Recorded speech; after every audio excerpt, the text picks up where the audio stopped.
अच्युतं केशवं रामनारायणं कृष्णदामोदरं वासुदेवं हरे श्रीधरं माधवं गोपिकावल्लभं जानकीनायकं रामचंद्रं भजे। श्रद्धा और विश्वास के साथ इस मंत्र का अगर जाप किया जाए तो मनुष्य की सभी मनोकामनाएं पूरी होती है, सभी संकटों से मुक्ति मिलती है, जन्मों के पापों का क्षय होता है, अगला जन्म सुधरता है, मृत्यु का भय नहीं सताता, यमदूत के दर्शन नहीं होते, यम मार्ग की पीड़ा नहीं उठानी पड़ती। सुख समृद्धि ऐश्वर्य बढ़ने वाला यह महामंत्र है। इस स्रोत को जो रोज पढ़ता है, सुनता या सुनाता है, उसके आगे आने वाली 7 पीढ़ियों को कभी भी गरीबी का मुंह नहीं देखना पड़ता। राधे राधे, जय श्री कृष्णा। जय हो श्री विष्णु भगवान की जय, जय हो माता लक्ष्मी की जय, जय हो श्री कृष्ण राधिका की जय। आप सभी को माघ मास की ढेरों शुभकामनाएं। ईश्वर करे आपकी झोली हमेशा खुशियों से भरी रहे। एक बार एक गांव में एक बुढ़िया माई अपने 5 बेटा बहुओं और खूब सारे पोते पोतियों से भरे पूरे परिवार के साथ रहती थी। बुढ़िया माई भगवान विष्णु और माता लक्ष्मी की परम भक्त थी। वह हर एकादशी का उपवास करती तथा हर साल माघ मास का स्नान और व्रत करती थी। बुढ़िया का एक नियम था, गांव में या गांव के आसपास अगर कहीं भी कथा कहानियां, प्रवचन, भागवत, रामायण, कहीं भी रात्रि जागरण आदि होते थे तो वह जरूर जाती थी, चाहे कैसा भी मौसम क्यों न हो। सर्दी, गर्मी, बरसात का उसके ऊपर कोई असर नहीं होता था।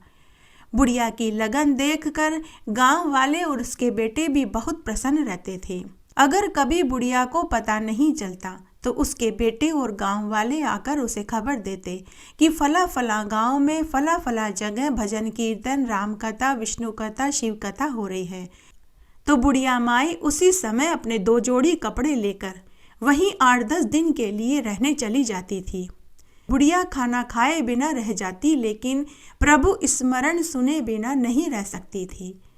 बुढ़िया के बेटे भी अपनी माँ को फूल माला, नारियल और प्रसाद के लिए पैसे देते रहते थे। यह देखकर बुढ़िया की 5 बहुएं अपनी सास से बहुत चिढ़ जाती थी। तब एक दिन माघ का महीना था, एकादशी का पवित्र दिन था। तब बुढ़िया का मन हुआ कि इस बार मैं भी घर पर रात्रि जागरण, भजन कीर्तन करके कराऊं। तो उसने अपने बेटा बहुओं को अपने मन की बात बताई। तो बेटे तो सुनते ही राजी हो गए, लेकिन बहुएं मन ही मन लाल पीली होने लगी। लेकिन बहुएं अपने पतियों के सामने कुछ नहीं कह सकती थी।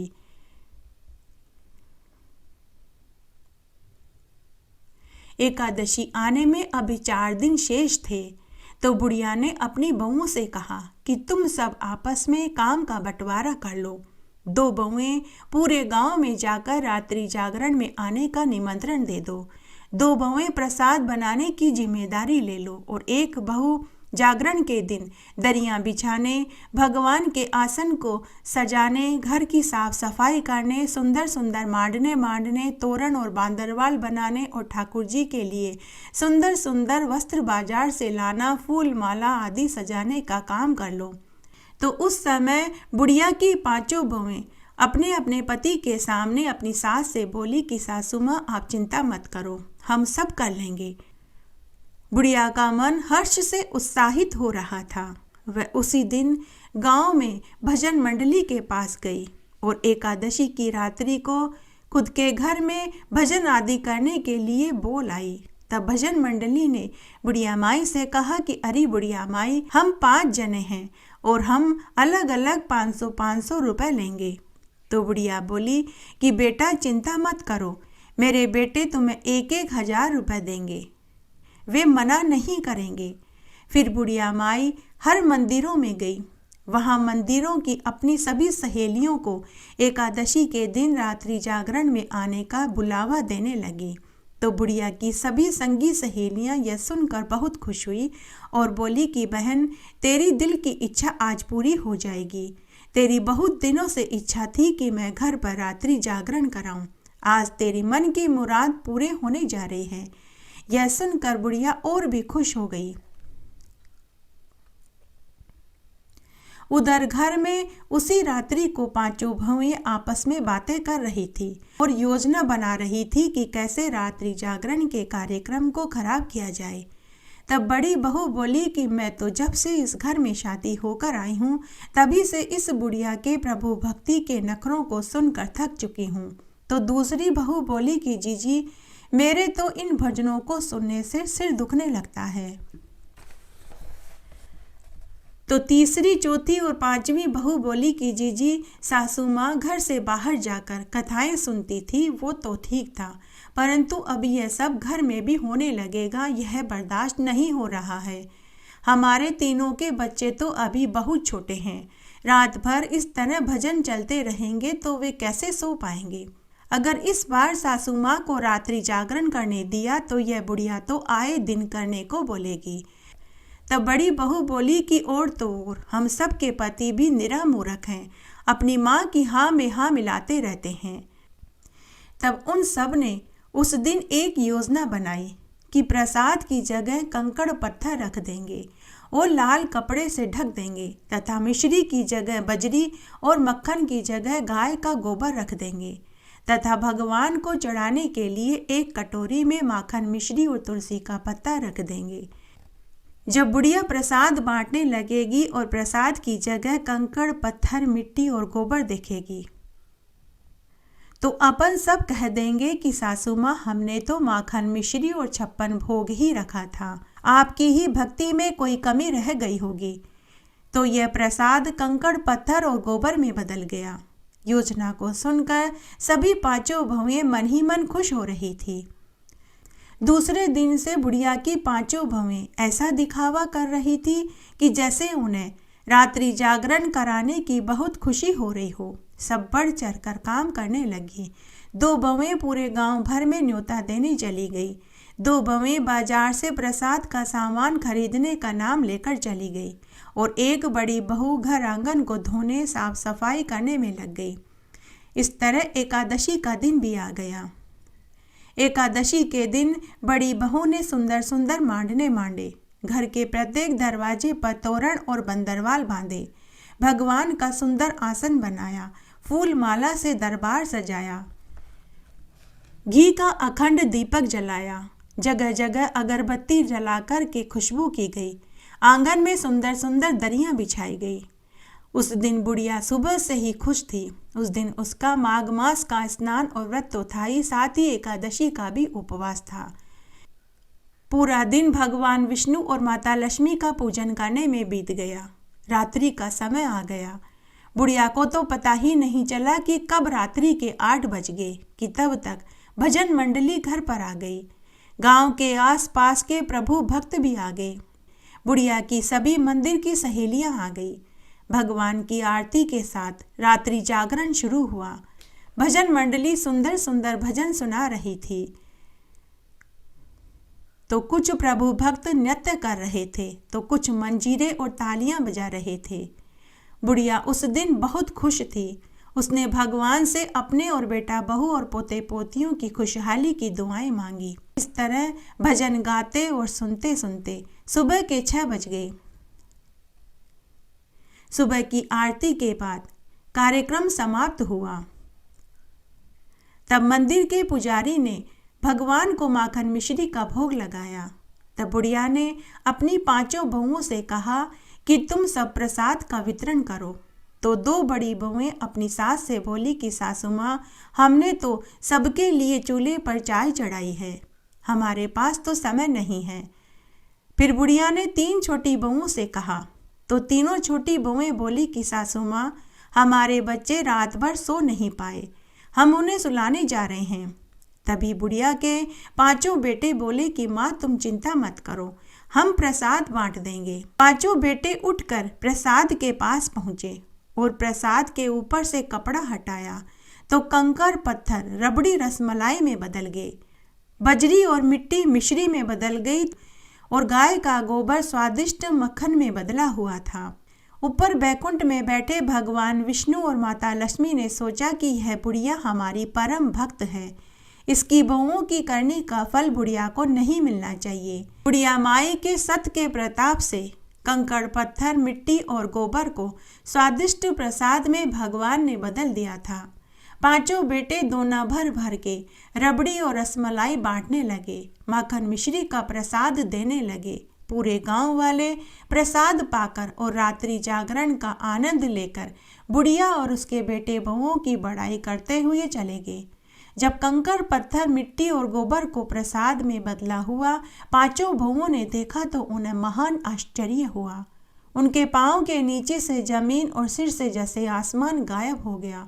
वे ऐसे हक्की बक्की होकर खड़ी की खड़ी रह गई। उसी समय पांचों बहुएं अपनी सास के पांव पकड़कर अपनी गलती की माफ़ी मांगने लगी। जब बेटों को सच्चाई का पता चला तो वे बहुत नाराज हुए। छोटा बेटा तो अपनी पत्नी को मारने ही वाला था कि बुढ़िया माई ने रोक दिया। कंकड़, पत्थर और गोबर का स्वादिष्ट प्रसाद में बदलने का चमत्कार देख बुढ़िया के साथ बुढ़िया की पांचों बहुएं भी अब माघ मास और एकादशी का उपवास करने लगी और भगवान विष्णु और माता लक्ष्मी का पूजन करने लगी। माघ मास की कहानी। एक बार एक गांव में एक भील और भीलनी रहते थे। उनकी शादी को अनेक साल हो गए, लेकिन उन्हें संतान सुख नहीं मिला।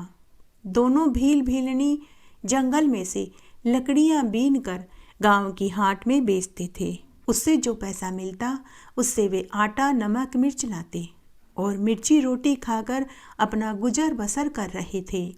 तब एक बार की बात है, उनके गांव में काशी से एक साधु महात्मा जी प्रवचन देने आए, तो वे दोनों भील दंपति भी प्रवचन सुनने के लिए पहुँचे। जब प्रवचन समाप्त हो गया तो भीलनी अपने पति से बोली कि हे स्वामी, हमें इन साधु महात्मा जी से पूछना चाहिए कि हमें औलाद की प्राप्ति के लिए क्या करना चाहिए। तो भील बड़े ही अनमने भाव से साधु के पास गया। भीलनी ने साधु को प्रणाम किया और रोती रोती अपना सारा दुखड़ा साधु को बताने लगी और पूछने लगी कि हे साधु महाराज, आप हमें संतान प्राप्ति का कोई उपाय बताइए। तो साधु को भीलनी पर दया आ गई। तो साधु ने कहा कि हे कल्याणी, तुम माघ मास का स्नान और व्रत करो, भगवान विष्णु और माता लक्ष्मी का पूजन करो, भगवान को फल फूल और नैवेद्य चढ़ाओ, घी का दीपक जलाओ और तुम भी एक समय फलाहारी भोजन करो। हे कल्याणी, अगर तुम ऐसा करोगी तो भगवान विष्णु और माता लक्ष्मी की कृपा से तुम्हें संतान सुख जरूर मिलेगा। यह सुनकर भीलनी प्रसन्न हो गई, साधु को प्रणाम किया और धन्यवाद देकर अपने पति के साथ खुशी खुशी घर आ गई। घर आने के बाद भीलनी ने अपने पति से कहा कि हे स्वामी, अब हम भी माघ मास का स्नान और व्रत करेंगे। तो भील बोला कि तू तो बावली हुई है, हमारे पास मिर्ची रोटी खाने जितने पैसे नहीं, फल दूध कहाँ से लाएंगे और कहाँ से हम घी का दीपक जला पाएंगे और भगवान को फल फूल नैवेद्य कहाँ से चढ़ाएंगे। तो भील दुखी होकर बोला कि भगवान, लगता है हमारी किस्मत में भगवान ने औलाद सुख ही नहीं लिखा। तो भीलनी बोली कि हे स्वामी, अगर हम फल फूल घी नहीं ला पाए तो हम तुलसी गुड़ जल में मिलाकर भगवान को चढ़ा देंगे और हम भी व्रत में यही खा लेंगे। तो भील बोला कि भगवान, तू ही उपवास कर, मुझसे भूख बर्दाश्त नहीं होगी। उसके बाद जब माघ मास का महीना आया तो भीलनी ने माघ मास का स्नान किया और व्रत किया, भगवान विष्णु और माता लक्ष्मी का पूजन किया, तिल्ली के तेल का दीपक जलाया तथा पानी में गुड़ और तुलसी का पत्ता डालकर भगवान को चढ़ाया और फिर उसी को प्रसाद रूप में उसने खा लिया। इस तरह भीलनी माघ मास का स्नान और व्रत करने लगी। और रोज एक समय मिर्ची रोटी खाने लगी। पूरा माघ मास का महीना बीत गया। जब माघ मास की पूर्णिमा तिथि आई तो उस दिन भी उसका उपवास था। उस दिन भीलनी की तबीयत उसे ठीक नहीं लग रही थी, तो उसने अपने पति से कहा कि हे स्वामी, आज मेरी तबीयत ठीक नहीं लग रही, तो आज मैं आपके साथ जंगल में लकड़ी बीनने के लिए नहीं चल पाऊंगी। तो पति ने कहा कि ठीक है। तब पति अकेला ही वन में लकड़ी लेने चला गया। उस दिन सर्दी बहुत तेज थी। भीलनी ने स्नान करके भगवान की पूजा करी। शाम को पति के आने का इंतजार करने लगी। बुखार अधिक होने से उसकी पत्नी की संध्या होते ही आंख लग गई। उधर उसका पति लकड़ियां बेचकर आटा मिर्च लेकर घर आया। जब उसने अपनी पत्नी को आराम से सोता हुआ देखा तो उसे बहुत क्रोध आया। वह मन ही मन सोचने लगा कि तबीयत खराब होने का बहाना बनाकर यह तो यहाँ आराम से सो रही है। उसने गुस्से में आकर अपनी पत्नी के सिर पर एक लकड़ी की खींच के मारी, जिससे उसका राम राम हो गया। माघ मास के स्नान के व्रत के फल से उसका अगला जन्म एक राजा के यहाँ राजकुमारी के रूप में हुआ। बड़ी होने पर उसका विवाह उसी गांव में, जहां पूर्व जन्म में वह भीलनी थी, उस नगर के राजा के साथ हो गया। राजकुमारी को उस गांव में आते ही अपने पूर्व जन्म की सारी बातें याद आ गई, लेकिन उसने अपने पूर्व जन्म की सच्चाई राजा से नहीं बताई। एक दिन जब राजकुमारी महल के झरोके में बैठी थी कि तभी उसे उसके पूर्व जन्म का पति भील लकड़ियां लेकर जाता हुआ दिखाई दिया। वह बहुत बुजुर्ग हो चला था। आंख से उसे दिखाई नहीं देता था। कमर झुक गई थी, चेहरे पर झुर्रियां पड़ गई थी, बालों में सफेदी आ चुकी थी। अब रोज राजकुमारी अपने पूर्व जन्म के भील को देखने के लिए शाम के समय महल के झरोके में आकर बैठने लगी। एक दिन एक दासी ने यह देख लिया, तो उस दासी ने राजा को यह बात बता दी। तब राजा ने कहा कि जब तक मैं अपनी आंखों से न देख लूं, मैं सच नहीं मानता। तब दूसरे दिन राजा ने भी देख लिया। तब राजा ने राजकुमारी से इसका कारण पूछा, तो राजकुमारी बोली कि हे महाराज, अगर मैं आपको सच्चाई बताऊंगी तो आप यकीन नहीं करेंगे। राजा ने कहा कि तुम्हें पूरी सच्चाई बतानी होगी। तब राजकुमारी ने राजा से कहा कि महाराज, मुझे अपने पूर्व जन्म की सभी बातें याद है। पूर्व जन्म में मैं इसी भील की पत्नी थी। हमें संतान सुख की प्राप्ति नहीं हुई थी। हम दोनों ने एक साधु से संतान प्राप्ति का उपाय पूछा, तो साधु ने हमें माघ मास का स्नान और व्रत करने को कहा। तब एक दिन जब माघ मास की पूर्णिमा तिथि थी, उस दिन मेरा उपवास था। तबीयत खराब होने से मैं अपने पति के साथ लकड़ियां लेने वन में नहीं गई। जब मेरा पति शाम को घर आया और मुझे सोता हुआ देखा तो मुझे लकड़ी से मारा, जिससे मेरा राम राम हो गया। माघ मास का स्नान और व्रत करने के फल से अगले जन्म में मैं एक राजा के यहाँ पैदा हुई और आपके साथ मेरा विवाह हुआ। तब राजा ने सच्चाई का पता लगाने के लिए उसी भील को महल में बुलवाया और उससे पूरी सच्चाई पूछी कि तुम्हारी पत्नी कैसे मरी। तो भील ने पूरी सच्चाई बता दी। यह सुनकर राजा को यकीन हो गया कि राजकुमारी सत्य कह रही है। उसी क्षण भील को अंतिम सांसें आने लगी। राजा ने नौकर भेजकर गांव में से एक वैद्य जी को बुलाया और भील को दिखाया। तो वैद्य ने राजा से कहा कि महाराज, इस भील का अंत समय आ गया है। ऐसा कहकर वैद्य चला गया। भील 3 दिन और 3 रात तक तड़पता रहा, लेकिन उसे मृत्यु ही नहीं हो रही थी। तब राजा रानी से भील का दुख देखा नहीं गया। तब राजा ने अपने गुरु को बुलाकर इसका कारण पूछा। तो गुरु ने कहा कि अगर इस भील का अपना परिवार का कोई हो और माघ मास के स्नान और व्रत का फल इसे सौंप दे तो यह सुख से मर पाएगा। तब राजा ने रानी को एकांत में ले जाकर के कहा कि हे रानी, इस भील का तो परिवार का कोई भी नहीं। तुम अपने माघ मास के स्नान और व्रत का फल इसे सौंप दो। मुझसे इसकी पीड़ा नहीं देखी जा रही। तब राजकुमारी ने अपने माघ मास के स्नान और व्रत का फल भील को संकल्प भर के सौंप दिया, जिसके कुछ समय बाद भील ने सुख की सांस ली और उसका राम राम हो गया। हे माघ मास के देवता, जैसे माघ मास के स्नान और व्रत का फल रानी को दिया वैसा सबको देना, कहानी कहने वाले को, सुनने वाले को और हुक्कारा भरने वाले को। आइए अब हम माघ स्नान की एक पवित्र पौराणिक पुण्यफल देने वाली कथा सुनते हैं। यह कहानी बड़ी ही पौराणिक है। उस जमाने की कहानी है जब दुनिया में टका चलता था। उस समय 1 पैसे में घी, तेल, शक्कर आ जाता था। तब लोगों की 1 महीने की कमाई 20 से 25 रुपए हुआ करती थी। यह कहानी भी उसी जमाने की है। एक बार एक छोटा सा गांव था। उस गांव का नाम शेरगढ़ था। उस गांव में एक ब्राह्मण ब्राह्मणी अपने इकलौते बेटे के साथ रहते थे। ब्राह्मण ब्राह्मणी का नित्य का नियम था, वे रोज 1 टका राम नाम का दान में दिया करते थे। वे दोनों रोज सुबह जल्दी उठते, स्नान आदि करके घर के पास ही बने हुए राधा दामोदर जी के मंदिर में दर्शन करने जाते। घर और मंदिर के बीच रास्ते में जो भी सबसे पहले मिलता वे उसे राम राम कहते और 1 टका देते। फिर राधा दामोदर मंदिर में दर्शन और आरती करके घर लौटकर आते। उसके बाद ही वह अन्य काम करते थे।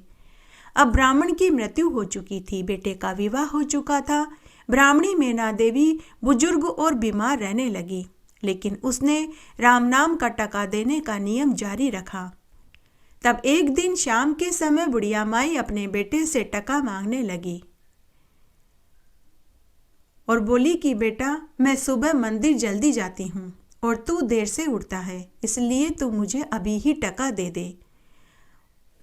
बेटे ने माँ को 1 टका दे दिया, लेकिन बुढ़िया की बहू को अपनी सास का रोज रोज टका दान देने की बात रास नहीं आई।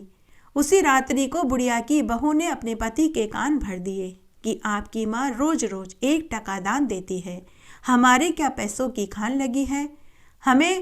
हमें हमारे बच्चों के लिए भी तो धन जमा करना है। तुम अकेले कमाने वाले, तुम कल से अपनी माँ को मना कर दो। पूरी उम्र तो हो गई है उन्हें ये नियम रखते हुए। क्या हुआ? क्या हमें औलाद सुख मिला? क्या आपको अच्छी सरकारी नौकरी मिली? सब किस्मत की बात है। दूसरे दिन शाम को जब बुढ़िया माई अपने बेटे से टका मांगने लगी तो बेटे ने इनकार कर दिया। बेटा बोला कि माँ, अब तुम ये टका देना बंद कर दो। मेरी कमाई भी कौन सी ज़्यादा है, मुझे भी तो कुछ पैसे बचाने हैं ताकि तुम्हारे दवाई पानी और इस परिवार का अच्छे से मैं खर्चा चला सकूं। बेटे की बात सुनकर बुढ़िया माई दुखी हो गई। उसने सिर्फ इतना कहा कि बेटा, अगर मेरे 1 टका देने से तेरा धन जुड़ता है तो तू जोड़ ले। उस रात्रि को बुढ़िया माई को नींद नहीं आई। पूरी रात वह यही सोचती रही कि पति ने मरने से पहले कहा था कि भगवान, मेरे मरने के बाद भी तू यह नियम सदा रखना। लेकिन बुढ़िया माई समझ गई कि आज उसका नियम टूट जाएगा और वह भगवान राम को याद करती हुई सो गई। इस तरह कब उसकी आंख लग गई उसे पता ही नहीं चला। तब नींद में ही भगवान राम ने बुढ़िया माई को दर्शन देकर कहा कि अरे बुढ़िया माई, तू क्यों चिंता करती है? तेरे एक बेटे ने टका देने से इनकार कर दिया, लेकिन तेरा यह बेटा तुझे रोज 1 टका देगा। अब तू रोज जब सुबह उठेगी तो तुझे तुलसी क्यारे में 1 टका पड़ा हुआ मिलेगा। तू अपना यह नियम जारी रख। सुबह जब बुढ़िया माई सोकर उठी तो उसे स्वप्न वाली बात याद आई। माघ का महीना चल रहा था, कड़ाके की सर्दी पड़ रही थी। उसने देखा बेटा बहू अभी उठे नहीं थे। नहीं, उसके लिए बहू ने नहाने का पानी चूल्हे पर चढ़ाया था। उसने हाथ मुंह धोए, कपड़े बदले और तुलसी क्यारे के पास गई। तुलसी क्यारे में उसने अंधेरे में ही हाथ से टटोला तो उसे वहां 1 टका पड़ा हुआ मिला। 1 टका देखकर वह बहुत खुश हुई और मन ही मन भगवान श्री राम को जुग जुग जियो बेटा, जुग जुग जियो बेटा का आशीर्वाद देने लगी। उसने वह 1 टका उठाया और अपनी साड़ी के पल्लू में बांध लिया, चप्पल पहनी और मंदिर की ओर चल दी। रास्ते में उसे कोई नहीं मिला। जब वह मंदिर में पहुंची तो मंदिर की सीढ़ी पर एक मालन फूल बेच रही थी। बुढ़िया माई ने उससे राम राम कहा और अपने आंचल के पल्लू में से टका खोला और मालन को टका दे दिया। मालन ने भी टका ले लिया और राम राम कह दिया। बुढ़िया माई दर्शन करके वापस घर आ गई। अब बुढ़िया माई रोज सुबह बेटा बहू के उठने से पहले ही उठने लगी। कभी नहा लेती तो कभी हाथ मुंह धोकर कपड़े बदल लेती और तुलसी क्यारे में से टका उठाती और मंदिर चली जाती। जो भी उसे सबसे पहले मिलता उसे वह टका दे देती और राम राम कहती और भगवान के दर्शन करके वापस घर आ जाती। इस तरह पूरा माघ मास का महीना बीत गया। माघ मास में उसने अपना नियम नहीं टूटने दिया। पूरे मास कभी उसे जमादारनी मिलती तो कभी पंडित जी तो कभी पनिहारिन तो कभी मालन मिलती। तब उस दिन माघ मास की पूर्णिमा तिथि थी। इधर घर पर बहू ने अपने पति से कहा कि देखो हमने एक एक टका करके कितने सारे पैसे बचा लिए। आपकी माँ को तो कुछ फर्क भी नहीं पड़ा। वो तो पहले भी खुश थी और आज भी खुश है। रोज मंदिर जाती है, रोज खाना खाती है और सुख से सोती है। तभी उसका पति अपनी पत्नी से बोला कि भगवान, जब मैं अपनी माँ को रोज 1 टका राम नाम का देता था तो महीने के अंत में कुछ न कुछ रुपए बचा लेता था, लेकिन इस बार तो मेरी जेब खाली ही है, मैंने कुछ नहीं बचाया। पत्नी नाराज होते हुए बोली कि क्या कहते हो, इस महीने में तो पैसे बचने चाहिए थे। बुढ़िया माई दूसरे कमरे में बैठी बैठी अपने बेटा बहू की बातें सुन रही थी, लेकिन वह कुछ नहीं बोली। उधर गांव भर में बुढ़िया माई की बातें होने लगी कि बुढ़िया माई राम नाम का टका जो देती है वह सोने का टका है और खरा सोना है। ऐसा खरा सोना है, ऐसा सोना तो किसी राजा महाराजा के पास ही होता होगा या फिर किसी सोने चांदी के जेवर बनाने वाले के पास मिलता होगा। एक दिन जब बुढ़िया की बहू पनघट पर पानी भरने गई तो गांव की औरतें आपस में बातें कर रही थी। तभी उनमें से एक पनिहारी ने बुढ़िया की बहू से कहा कि अरे बहू, तेरी सास के पास कितने सोने के सिक्के हैं जो वह गांव भर में राम राम के नाम से बांट रही है। फिर उस पनिहारी ने बुढ़िया की बहू को सोने का टका दिखाया जो बुढ़िया माई ने एक दिन पहले ही राम राम के नाम से बोलकर दिया था। बुढ़िया की बहू सोने का टका देखकर बुढ़िया की बहू कुछ नहीं बोली। उसी समय बिना पानी लिए ही घर आ गई। उस दिन बुढ़िया के बेटे के कान में भी यह बात पड़ी। वह भी काम पर नहीं गया, वह भी उसी समय वापस घर आ गया। दोनों बेटा बहू ने आपस में बातें करी, लेकिन अपनी माँ से कुछ नहीं बोले। दोनों ने निश्चय किया कि जरूर माँ के पास सोने के सिक्के का भरा हुआ कलश होगा। माँ उसी में से सिक्के निकाल निकाल कर गांव भर में राम राम के नाम से बांट रही है। दोनों बेटा बहू ने माँ की निगरानी करने की सोची। रात भर दोनों बेटा बहू जागते रहे, लेकिन जैसे ही सुबह हुई उन्हें गहरी नींद आ गई। जब तक वे उठे तब तक उनकी माँ मंदिर जाकर भी आ चुकी थी। यह देखकर दोनों बेटा बहू मनमसोस कर रह गए। उस रात्रि को दोनों बेटा बहू ने बारी बारी से पहरा देने का निश्चय किया। पहले बेटा सोता रहा तो बहू जागती रही।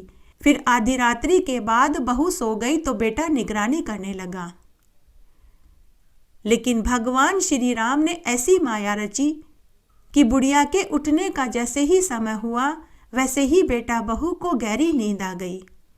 जब तक दोनों बेटा बहू सोकर उठे उनकी माँ मंदिर जाकर आ चुकी थी। उस दिन उन्होंने निगरानी करने का विचार छोड़ दिया।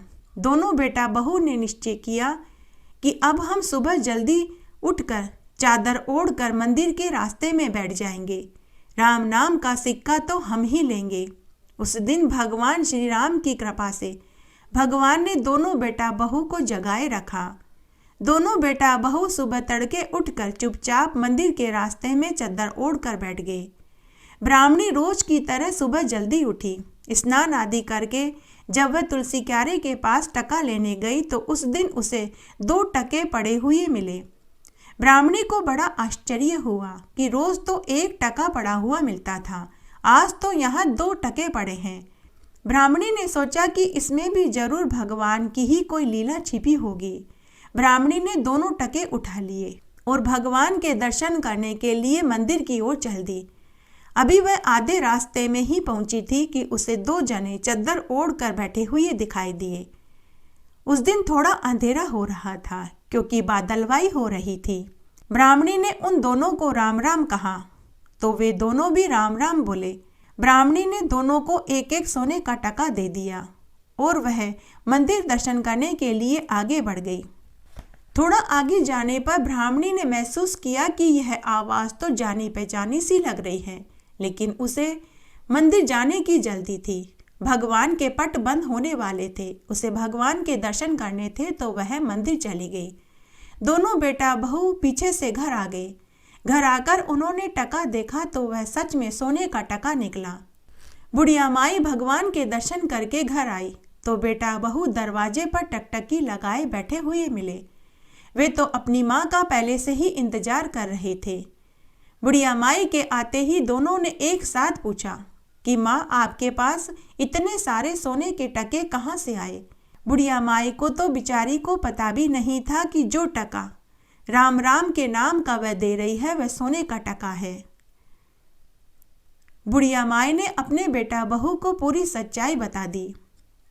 तभी दरवाजे पर राजा के पहरेदार आ गए। बुढ़िया के बेटे ने पहरेदारों से पूछा कि आप हमारे यहाँ क्यों आए हैं? पहरेदार ने बुढ़िया के बेटा बहू से कहा कि राजा का हुक्म है कि आपकी माँ को दरबार में पेश किया जाए, क्योंकि आपकी माँ रोज एक टका राम राम के नाम का बांट रही है।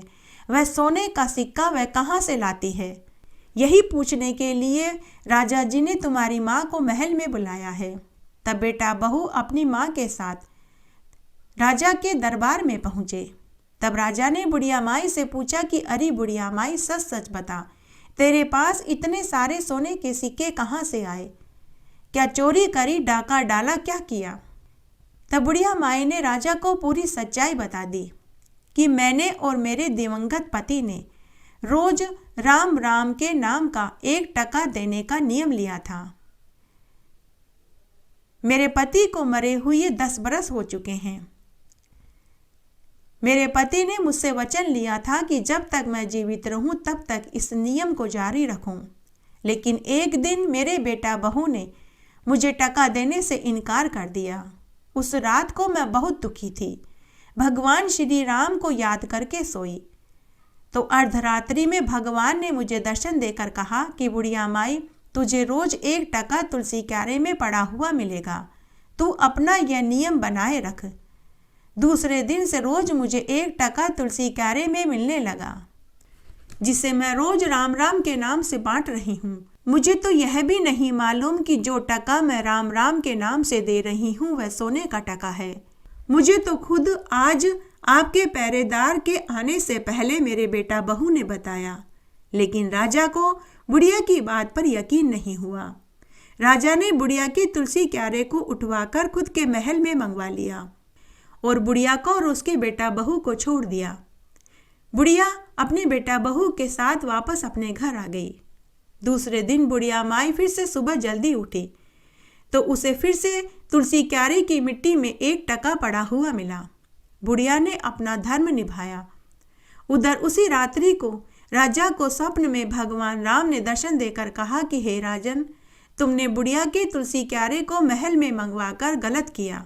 तुम उस बुढ़िया का तुलसी क्यारा वापस उसके आंगन में रखवा दो, नहीं तो मैं तुम्हारा यह सारा वैभव नष्ट कर दूंगा। दूसरे दिन राजा ने अपने स्वप्न वाली बात अपनी पत्नी और अपने राजगुरु और मंत्रियों को बताई। तब राजा के पुरोहित राजा से बोले कि हे महाराज, उस ब्राह्मणी के सत का फल उसे मिला है। आप बुढ़िया का तुलसी क्यारा वापस उसके आंगन में भिजवा दीजिए और साथ ही उसे खूब सारा धन भी दीजिए। तब राजा ने खूब सारा धन देकर बुढ़िया का तुलसी क्यारा वापस उसके घर भिजवा दिया और पूरी नगरी में ये ढिंडोरा पिटवाया कि सभी को राम राम के नाम का टका देने का नियम लेना चाहिए। उस दिन से राजा रानी ने भी राम राम के नाम का टका देने का नियम लिया। तो हे श्री राम भगवान जी, जैसे आपने बुढ़िया माई के राम राम के नाम के टके का नियम रखा, वैसे सबका रखना, कहानी कहने वाले का, सुनने वाले का और हुक्कारा भरने वाले का। घटती हो तो पूरी हो तो परवान चढ़े, भूले बिसरे नाम तेरे भंडार में भरे।